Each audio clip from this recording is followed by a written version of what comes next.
They had that argument and they brought it to the court. They didn't have any trial. It didn't go through a kind of bus. Is this the new lies you guys are telling yourselves now? This is the truth. Oh my God. Guys, was it not settlement with Sahara? What Wunmi owns Sahara, right? It's what I mean. Wunmi lawyer said it. I can play Wunmi lawyer. Wunmi lawyer said the both parties. I am talking about that part where you were sounding like Wunmi was bending for them or something. You were sounding like Wunmi bent for them because if I were Wunmi, right, initially Wunmi said she wanted to bend. Oh, Konibade, yes, Wunmi bent for them. Answer. We don't care. Mi ò ráyè sentiment ká máa ṣe kíní pẹ̀lú Papariano. Konibade, hold on. Have you seen the CTC? Have you seen the CTC of the family? Hold on. You seen Wunmi did not bend for them, but if you say Wunmi bend for them, bó ṣe rí náà nìyẹn ká máa lọ. Èmi ò ráyè dìbò wàhálà tẹ tèmi ní pé why is Baba running from DNA? Wunmi said Baba doesn't have the right. Wunmi said she needed court order. Look, I don't care about all those sentiments. Our whole problem now is the case should have gone through the court. Why did she bend? Papariano, whatever. Me, I'm not going through that route. What I'm saying right now, Papariano, you yourself, you know that if that thing go through court, maybe 5 years, 6 years, 20 years, 10 years. You know what now. Anyway, let that one shift. You have to shift. He knows the truth, but there are just some things we are not going to. You know what I'm just saying, right? We are not going to give you what you want here. Don't worry. We are not going to give you what you want.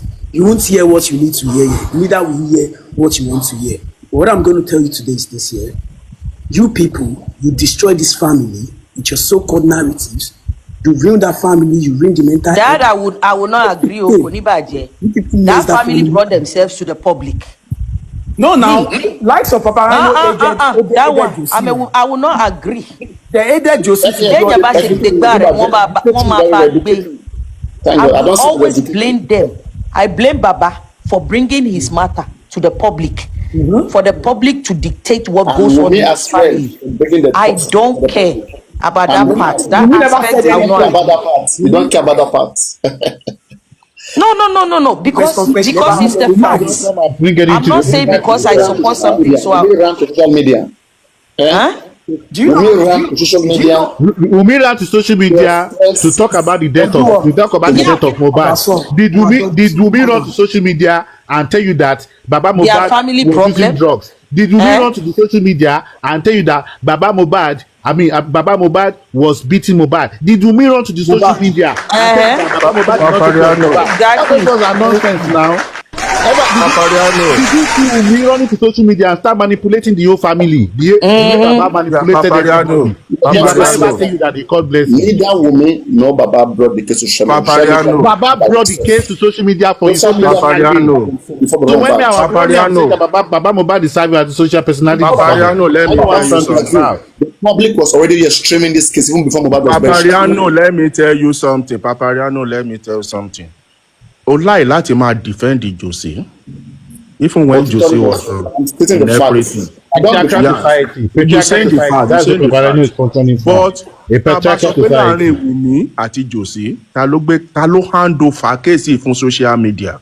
Ta ló hand over case fún. Let me ask you, Otumba. Papariano jọ ní sọ̀rọ̀. Èmi ò dìbọ́ǹkì mọ́ ní 2025. Who was the first to come to social media to post? Mi ò ráyè. Wunmi ti máa ń post when Mohbad was alive. Mohbad ti máa ń post. But did not wait Otumba. But Baba came to social media. Baba came to social media. Ní sùúrù Papariano, Baba came to social media nígbà tó ọmọ ẹ̀ kú. Tó hand over ẹ̀ fún pé nǹkan táwọn Nàìjíríà ń béèrè pé nǹkan táwọn Nàìjíríà bá ti ṣe lòun ṣe. Nàìjíríà béèrè DNA ó láwọn lòun tẹ̀lé. Ó tiẹ̀ láwọn ló máa báwọn sí Mohbad. Baba hand over everything. Baba hand over everything to the public. Papariano ní sùúrù. That's why everybody was being scammed. That's why everybody who have paid all their money. The lawyer from the public. That is why Tinubu náà ṣe query Baba. Òun lè ṣe tọwọ́ bọ family ẹ̀. Went as far as saying because Baba hand over everything to you guys. Exactly. Have you forgotten when he said, Wunmi said, if I tell you Nigeria something, you will stone Baba. Wunmi gba lawyer lọ́wọ́ public. No. Gbogbo lawyer lọ́wọ́ public. No. Ṣebí wọ́n ló ń dá $200 mugu. Papa Rano wọ́n ti dá $200. Clients. And it's normal for somebody that the husband died to post on social media and actually the husband. It's normal. Everybody can do it. Did Wunmi take envelope or not? Money, envelope. How many money did Baba Wunmi collected? Let me tell you something. Have you seen anyone drag me over anywhere in the world? Yes, it is. I don't even understand. You guys, this guy play mind games. Anywhere in the world. What EFCC? What you collect at EFCC? Anywhere in the world. Mind games. Ewo ni Baba He plays mind games for you and you guys fall for it. Papa Rano dalagbe lórí ikú ọmọ ẹ̀. Papa Rano ṣé wọ́n ti kọ́ EFCC sí wọ́n ti kọ́ lẹ́tà sí EFCC lórí ikú Mohbad fún Wunmi. ọmọ ò tí òun lẹ́yìn yóò Papa Rano lẹ ṣe ń wọ́n Queen Gold kílẹ̀ ní 2025 la wà Ọ̀túnba Àbàtì kílẹ̀ ní why you debunking anything? At this time tẹni tí o bá get it kò get it kílẹ̀ ní debunk. The fact is pé wọ́n kàn ti gbogbo ẹ̀ mọ́bìnrin yẹn lọ́rùn ti gbogbo ẹ̀ mọ́bìnrin yẹn lọ́rùn ní ẹ̀ wà ná yìí. Nobody is debunking. Bàbá yẹn kò mọ kọ́kọ́ ju owó lọ owó kò wá justice fọmọ rẹ̀ owó ni social media tó wá gbà tó wà ti dé tó fi ń pín owó kò ń ṣe fault àwọn Papa Rano àtọ́ àwọn Papa Rano ò ní any fault bàbá ló gbéra ilé wọn lọ́wọ́. Exactly. Èmi ò blame public. That's why I came on yesterday. That's why I came on yesterday. I said Baba and Wunmi who came out to the social media first. It's normal for ẹni tọkọ rẹ̀ kú kó post. Did Wunmi collect envelope from you? Ẹ̀yin gan ni bójá Papa Rano ẹ̀yin gan post the same thing and it's normal. Ọmọ yẹn wà lórí social media before my immediate junior brother. Nígbà tó kú mo post yẹ I wrote a piece ṣé mo wá gbéra to Papa Rano it is not the normal thing no it is not the normal thing to Papa Rano now kò normal kò wá post. Anybody lè write anything kò normal kò Papa Rano kò wá post. from Baba's word ó gbéra ní public lọ́wọ́ pé kan ṣayé òun bó ṣe wù wọ́n. Papa Rano, what is the reason why Wunmi come to public to post the first time? Okay, yeah. Papa Rano, can you use why don't you post? Yeah, what is the reason why? Because you are coming out every time. Say Wunmi is not looking for justice. Wunmi came to create an impression that Mohbad has been taken away. That's you assuming. You can't say she created an impression. It's an impression. You are assuming. What the message was all about. Be objective. You are assuming. That's assumption. That's what you give to you. You are assuming. Just say what Wunmi did. Okay. Tell me who the offense. Wait. Papa Rano, wait. Tell me, Papa Rano, wait. Tell me the offense that was in that post. What are the offense? Wunmi came out to create an impression that the killers of her husband has won. Take your trophy. All right. That now trigger the public who were so compassionate. No, want to know more. Wait. The public were so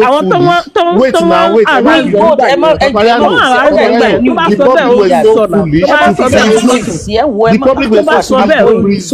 Whatever her statement is, they presume that statement. It wasn't her. She did not project anything to you. It was the presumption of the public that made them to think in that direction. The best thing they could have done, ask questions. Presumption. Yes, they presume it. They assume. They did everything. Presumption, assumption, they did everything. Abati, why? Look, Papa Rano, me, I'm not talking about anything. Ibola wa tele. DNA, ọ̀rọ̀ DNA tó fẹ́ sákò ńbẹ̀ yẹn ò lè sákò ńbẹ̀. Go and ask Baba, why are you running? Why is he 1,000 years to come? You have no points. I will sit no. Baba. Why is Baba running from the DNA? Okay, now let me tell you. We want the DNA now. And we want the result to be published to the whole public to see. Yeah. Okay, no, look at it. Look at this. they're both parties, right? Both Baba Mohbad legal party and Wunmi legal party has negotiated outside the court. And the agreement, the terms of settlement that they have, both of them, Wunmi has a copy, Baba has a copy. And then we give another copy to the court. So this is our agreement, okay, to have this DNA done. To have you, the court, mediate, supervise the process, supervise the doctor that will take the sample from the baby, that will go to the morgue, take the sample from Mohbad, supervise the process. Both of them, they've allowed the court to supervise the process. Okay, so now, the thing me and you do not know now, we don't know the terms of condition that brought them to that agreement. Whether part of the settlement that they both have is that the result should not come to the public. But what we should be doing, I should be asking Baba the kind of agreement that they have with Wunmi, and you should be asking Wunmi what kind of settlement that they have, right? Papa, sometimes you talk like we are dullards here. I'm not one of your followers. First, yes, First, we know what happened. We know the judgment that was put out there. We know that they okay. We don't want to know what I don't want to know the out of our mouths between them. Hold on, Kodiba JJ lawful. Mo ma pe yin ti e ti wa high ju tèmi lọ. Èmi kekeke lemi. Ẹ jẹ́ ke mi o wa Papariano. Happy. We know. Yeah. Settlement tí wọ́n agree. Whatever settlement kó kàn mí. Yálà ya family problem wọn nìyẹn. Láti tèmi as a public person. Figure mi pé wọ́n sọ pé wọ́n lọ ṣe DNA. The last time I bought from Wunmi, from what nǹkan táwa gbọ́ ni pé Baba is running from DNA. Àwọn lawyer Wunmi ló ń chase Baba kiri. Kí ni wọ́n run from? Because I don't get it. Why don't they? No. And they are yet to debunk what she said. She said, take me anywhere. I'm ready to defend what I said. So why are they running from the DNA? Again, I've made it clear. Okay. You didn't make anything clear. Okay, again, but let me make it again. You're manipulating. Clear. Manipulating. Okay, I'm trying to understand this thing. It's very easy. Yeah. I'm trying to let me be calm, okay? What I said here is that these two parties, they had disagreement about how to go about the DNA. They meet so many times. Before you bring a civil case before the court will give you guys options to resolve it behind the scene to see whether we can come up with some resolution. If you guys are unable to come up with a resolution, the court will now apply their stringent standard on your case. And in this particular case, they were given a lot of time to sit behind to try to resolve it. They made about 4 to 5 times to the best of my knowledge. But at the end of the day, behind the scene, without the court influence, they were able to strike a deal. Papa Rhino, VC10 is asking you, have you seen like I say, Emi offend the boss. I'm not answer. Have you seen it? I'm trying to. No. Just answer. Have you seen the CTC or not? Answer that first question. Paparano, so today our client here, our other side. You don't need any CTC. Means only away from DNA. And I want to talk about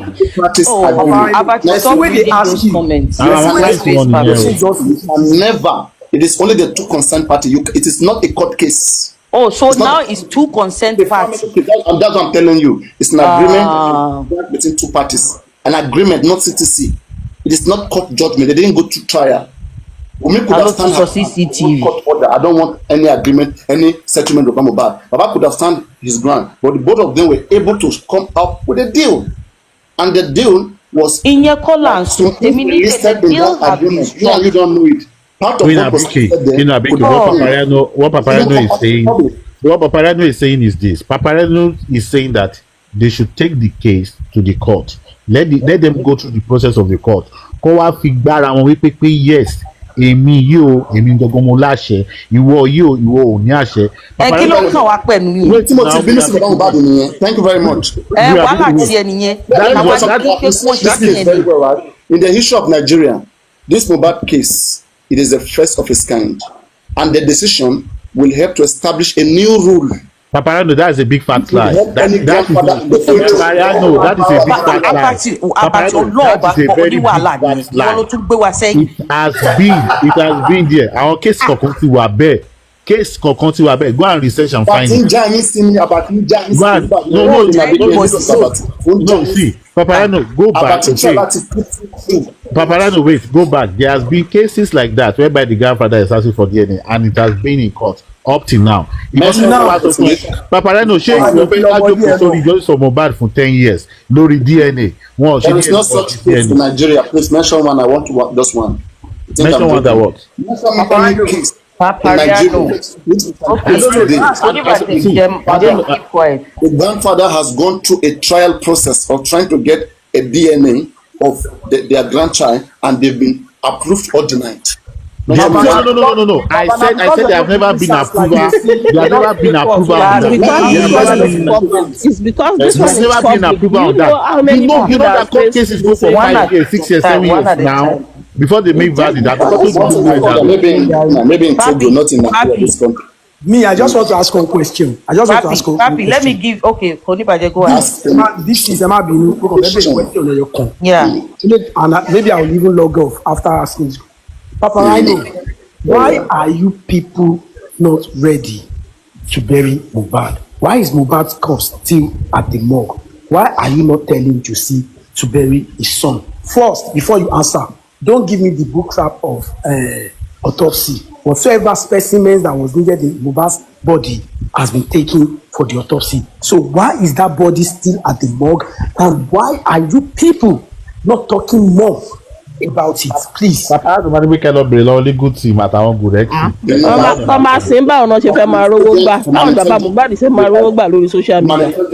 See, when it comes to money, the family makes money more than any other person. As long as this case exists, the both sides, very like when people pity them and give them money over there.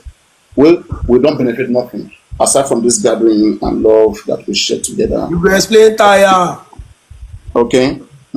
So, but now let's come to your question. I love that question. Let me clap for you.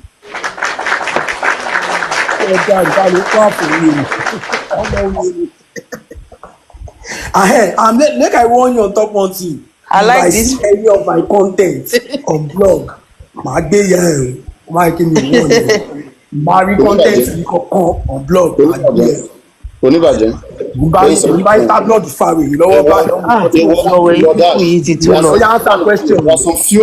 There are some few ones of you. Timothy saw from the beginning came on the task. No matter what you say, okay? Because Timothy saw from the beginning. So you don't have to. I know who to come for if I have to come for anybody. You don't have to tell me. You understand?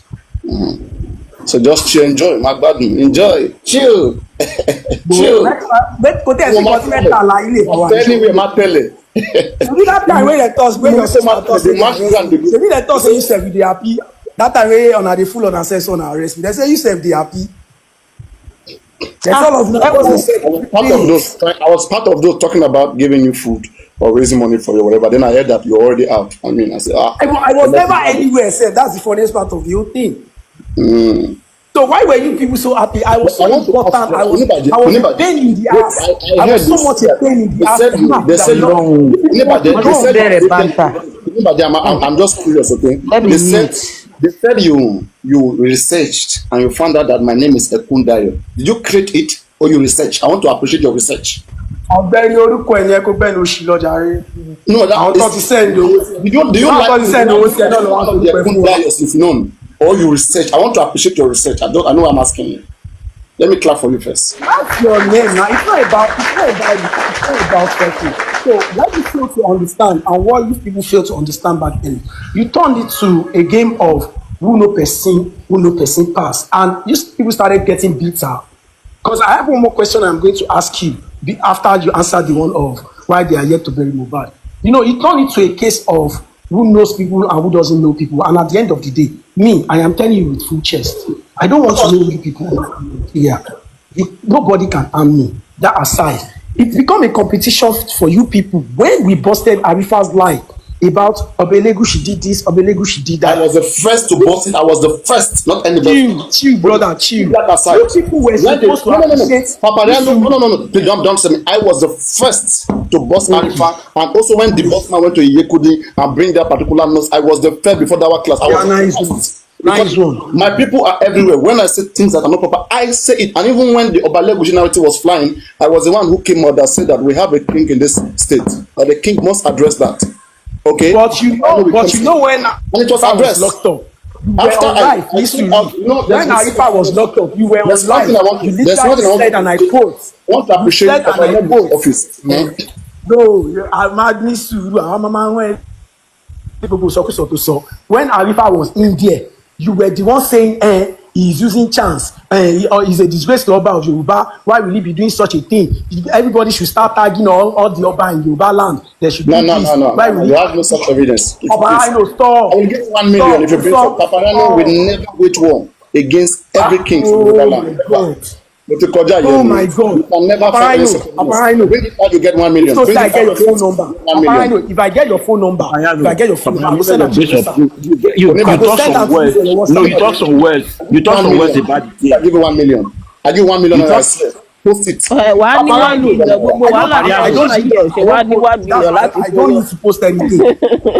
Why do you think you're on this list?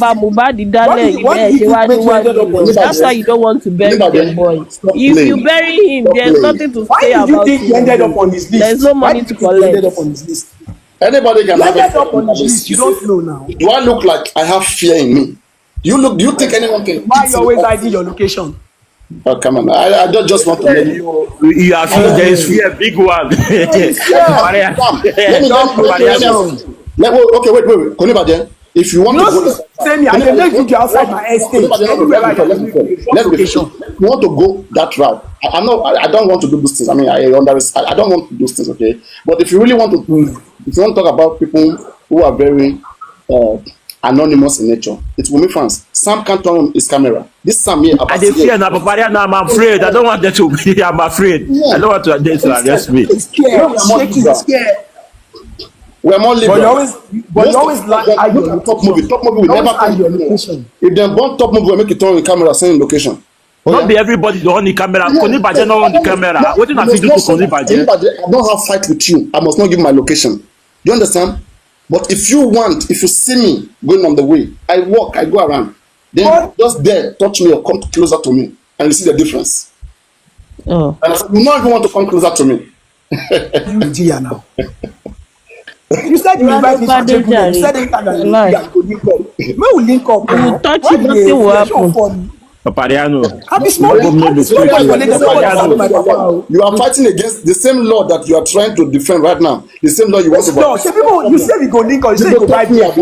I'm not going to go buy beer. You start saying you go do faji. Sure, you not go invite me again. So you don't do faji for me. If I invite you, you cannot come. Timba invite you. Taking invite you. I know. So you are Nigerian. You said? You didn't know where. You didn't Nigeria. I don't go chop out of the money. Now I go collect drink for your hand because you don't offend me. I don't shake you. Where you dey? Where will link up this Friday? Where will link up this Friday? Now Papariano don't go come. Now island we go there now. We go there island now. Check out Padeni Bologu. See the vanity. Check out Padeni vanity on Wednesday. You know Bologu for Lagos. Bologu. Igbologun. You don't know Igbologun for Lagos. Igbologun. Babe, Ibo ló jẹ́ Igbologun. Igbologun ní Lagos Leko. Look at see who they follow me. Igbologun. Ṣùgbọ́n nǹkan tó ń sọ ṣá. Ṣé nínú Lagos Island yẹn wà?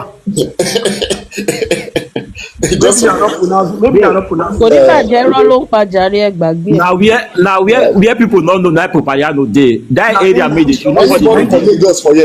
Anybody for Lagos for here. To mo Igbologun. You're not a Lagosian. To ba mo Igbologun. Igbologun. I know some part Igbologun. Money Igbologun. Just Google it. Google Igbologun. Just put on Google. Lagos. Igbologun Lagos. Ogbelejo, put on Google. Sharp. It will be around that Ajagbadi side now. They play. Ajagbadi. All those places are too far for me to go. Ajagbadi. Kini mo wá kiri. Mi ò ṣe good ultimate search now. Papayano, not let me fans pressure you go come outside though. Just 2 minutes. No, match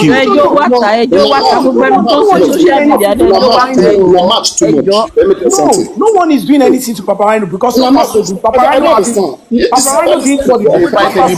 why they didn't take it personal? About it. Paparino hasn't threatened anyone.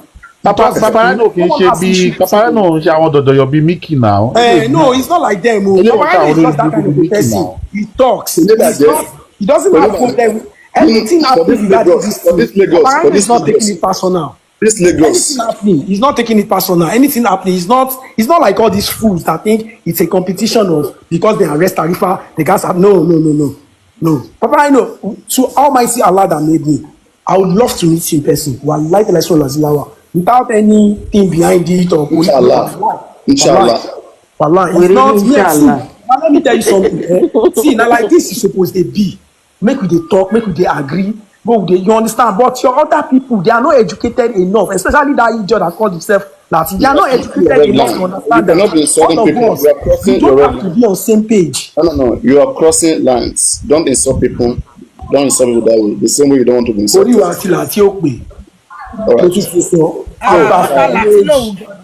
Be as it may, you asked a very interesting question about Mohbad burial. Yeah. I don't want you to forget it. I don't like it when people jump from one place to the other. I like it, let's keep it constructive, so I'll be able to gain one or two things, better. So what's causing the delay? Let's make it clear, and I want you to note this somewhere. Mohbad body was exhumed for the purpose of getting examined for the purpose of getting examined. Before you go, I have this one question. Papa, before you start body you have not answered my question. Queen Gold. Moderator, please don't comment between this. If you do not meet anybody, let them speak. It's Mickey Lomanche wearing. Moderator, I'm not provoking anybody if you want to know. That's all right. Go on. So, Papi, Mombi, we should all come together and demand for the DNA. Why can't we do that? As I said again, it is a family case.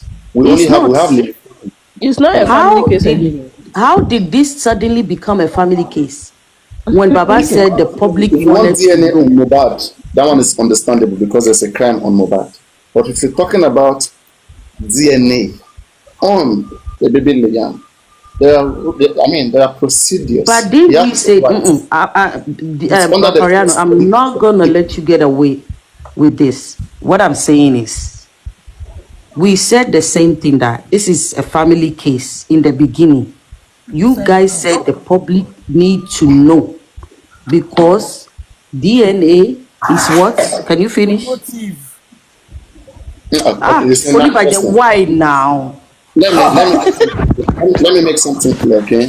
Legally, there are so many reasons that these are few reasons. No. Let's not go back. I'm just saying. Why DNA is the person. Please look. The reason why DNA is the person is one. On my own side, I said it clearly. I said one, for inheritance purposes. Okay, Mohbad's father, at the end of the day, he like the Olori. Paparino, stop Google. Paparino, DNA is for motive. Paparino, please. I want fans here. Let me ask this question. You know, say we don't do here, Tete. Now you first tell them, say, DNA want to adopt that baby. Okay, so there are a lot of conspicuity, a lot of conspicuity, ambiguity around the paternity of that child. So because of him maybe probably wanting to establish custody on that child, he may as well approach the court. So he has this reasons, this right, which is established already. Now when it comes to a criminal case, there's an ongoing criminal case. We have had so many altercation between the couples. Stop. Don't fight moderator in any platform. Leave them in a place. So, just like a similar case, the case of Billy, Aminu, and Sanders, they have altercation. Ibrahim oh my God, Prime Boy is Ibrahim. In that particular case, there was Ibrahim who only witnessed an altercation between two couples. Ibrahim left the house in Abuja. He left the house to see an altercation. In the morning, he was called that his best friend is dead. What happened? The wife, the wife has to narrate the story. In fact, the wife didn't narrate in such a way that because there was no camera, there was nothing. Right? According to the wife, the guy slided, he fell down, whatever. The remaining man was story. But at the end of the day, that same wife was having a young baby, I think 1 month, 1 year, 3 months or so. But she was sentenced to death by hanging. Her name is Sanders. You can see it, on the internet. Now, on this particular case, there's an altercation between Mohbad and Wunmi. That one is clear. Like there was a big argument. Okay. Now, the closest to a fight, as narrated by Spelling, was that there was a twist around the neck. Like there was a Mohbad cloth was locked around his neck by Wunmi. And a lot of terrible things like I'm going to end your career. How can a man be fighting a woman that you both had an agreement like anything that is going to get you intoxicated, you're going to go far away from it, and the woman noticed that you are not keeping to your promise, and she was forming towards you, not even arguing, giving you attitude, but you're not supposed to be doing this anymore. Let me tell you something. There is no man that is going to fight that kind of a woman. I am telling you for a fact. And for the fact that they got home and everyone confirmed that everyone got home and they were all tired and they went straight to bed to sleep and all of that, then you should know that there is nothing they are telling you except the fact that they are doing all it takes to exonerate the name of Prime Boy simply because his name is in the scene. And from the angle of if you fight someone and they sustain injury after a year and a half and it leads to their death, you are liable to be called in for questioning. Because you need to understand something. If there was a fight between Wunmi and Mohbad, first of all, have you seen Mohbad at all? Mohbad is taller than you. That boy is a potential basketball player. Wunmi is not tall. I don't see how. And Mohbad is someone that is calm. No one is carrying a baby. Baba, Allah won't contact us. Will make sense. I won't contact. Chat down. Create if it's someone lomo. Got on be any here. Create if it's someone lomo. Like as I said, Mohbad was. Just answer a question for me. Papa, there's only one thing I want to ask you. Just one thing. See this. I just want to pick a comment from the comment section. What caused the loud noise from Mohbad's room? Àwọn client Arifa àti West to delay jọ ṣọlẹ address wọn torí àwọn ilé báyìí àwọn èèyàn ti kọ́pọ̀ lọ́wọ́ lọ wọ́ọ̀lì láyé ní. àbàtì láti wàhálà ọlọ́run. Àwọn client Arifa ni wàá ti mọ̀ wọ́. So Konimba, your question is very important. Like as I was saying, yeah. Thank you. We have to. God, you know, honestly speaking, I have. But what advice would I have advised my own younger sister or my brother? Gosh. You know if you get younger sister, you don't be like a straight younger sister. You see, no matter what one, it's a very tough situation for women. But again, we have a country to protect. The integrity of this state is in our hands, all of us. We cannot jeopardize it. It's for the future, the beautiful future that we all want. Just imagine that. Maybe your daddy child marries Koniba's child one day in the future, sometimes down. No, don't do that. What? You know what my family name is? I'll go and marry from a nobody family. My daughter can't do such a mistake. If your family doesn't have the kind of record my family has, don't stress yourself. Are you limiting love? So two can't love. Not to the level of your people. Not the level of your people. No, bro. You're deciding love for your own children. No, don't stress yourself. You know if possible. No worry. Client Arifa at West. Deciding who to love, right? Dog daddy. Way. Owó ní all of America. Person when no fit come home for there. They are deciding who to love. Guys, can you hear him? Right? Deciding who to love for some children. Exactly. Because ọmọ rocky wọ́n ló pọ̀ jù nù yín. Torí tẹ́ bá ṣọmọ rocky wọ́n ni máa frustrate ilé ayé ọmọ lọ́mọ. Love is unconditional. Me, the condition in which anyone is going to marry my daughter, you must be from a good family. You don't have to have money. You must be from a family that understands the essential need of a family. So they can't love your child. You must come from a home Queen Abike, do you agree with that? My daughter must come from the home, not Queen from the Abike, do you house. agree? So it's like you're a little bit reasonable. Do you agree with him? Bro, that my what? problem is that anyone that wants to marry my son or my daughter must come from a home. I mean, who is child? What is the difference between a home and the house? It's his family. He lays down the rules, and if your children, must come from a home. I must know your relationship with your mom and dad. Your child is an I must know adult. your relationship between your It's up to them. In which country? I must know how close you are to the parents. Hold on. That's up to the children to adhere to it. If they adhere to it, who am I to question it? Let me break it down. Let me break it down. If you are going to marry my son or my daughter, I must know your relationship with your siblings and with your parents. You come from a home, or you come from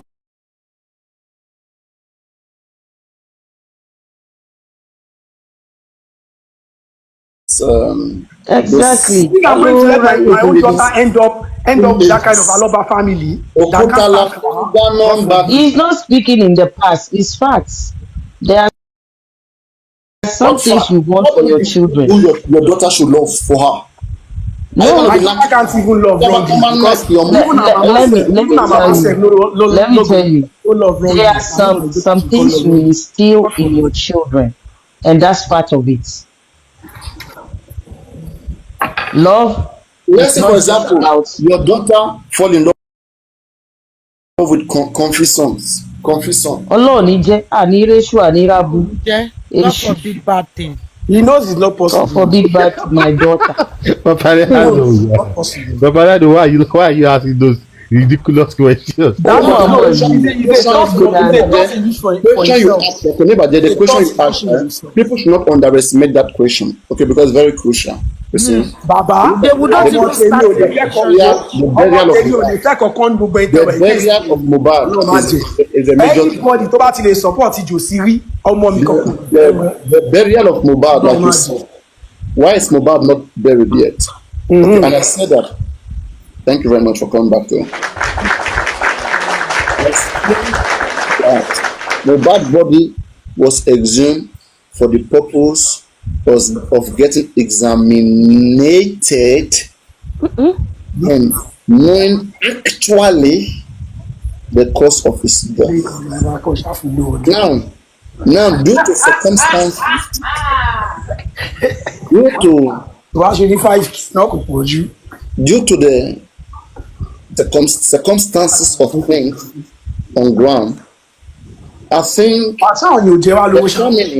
the family of Mohbad, especially Joseph Aloba Oluwabamiwo, I think one of his reasons may be the fact that the process undergone, to examine this body may still be needed for revision. For example, the DNA process.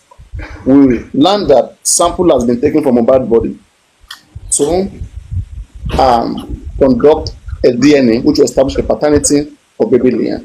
What if along the way, this is Nigeria, anything can happen. What if that process was corrupted? So with Mohbad being alive, the process can be revisited again. Getting sample from Mohbad's body and going through the process again to see whether the result will match, if in case of any doubt. So Mohbad's body being there, I think the body is still going to be there until the family covers some substantial ground for the reason why Mohbad's body was exhumed in the first place.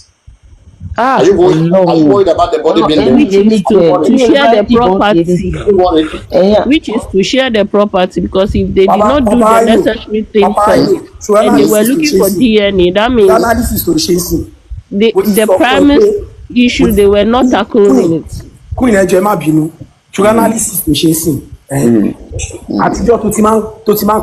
on colonize. Now let me explain something to you. In the case of autopsy, they only need two specimens to be able to carry out one or two things. Remember, they said they have done the autopsy. We even saw it in the news as at last week. I think even before Mohbad's birthday. The question here is, or the answer or the conversation here is, they have done the DNA. Baba, there is no reason for all this delay on keeping the body at the morgue. If not for the fact that there is a motive, if not for the fact that there is a mindset like Kabati Losinsin, case he died down here. Exactly. If not for that mindset, there is no reason for that body. When Michael Jackson died, exactly what I'm saying. When Michael Jackson, exactly. If you're the father, you are saying exactly what you would be thinking. But unfortunately, the Baba Mohbad cannot be thinking like you, because I've given you one of the line of thought that the man may be thinking. He may be thinking that this can be revisited again, and the body is essential. This thing is not that deep. What are they revisiting? They revisited it and they said the autopsy is out. Why are they keeping that body? There's a lot of distrust. Nobody trusts anybody, right? So the best thing is to still have the source where the sample can be recollected. If you have nothing to hide, why are you scared and worried?